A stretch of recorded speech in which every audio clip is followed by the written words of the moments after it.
Первооснова чеченского традиционного народного танца, первооснова является воинские танцы, танец охотника, военно-спортивные танцы и состязательные танцы тоже. Любое торжество или скачки, организованные по поводу рождения сына в семье, всегда заканчивались танцем победителя. Человек, который победил на скачке, ему делали подарок, родители или родственники новорожденного.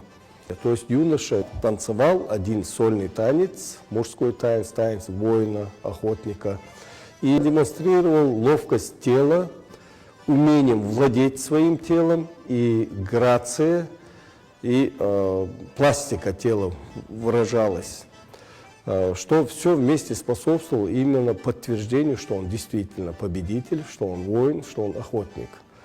Вот это первооснова чеченского мужского танца. Девушка в танце – это лебедь, это птица в полете. Настолько изящны, мягкие и незаметны ее переходы рук с одного положения в другое.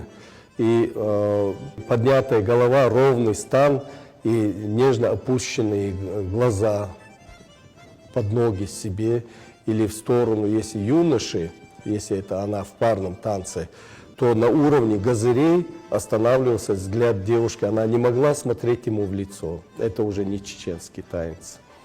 И девушка во время исполнения женского танца никогда не имела права вот так выраженно делать движение плечами.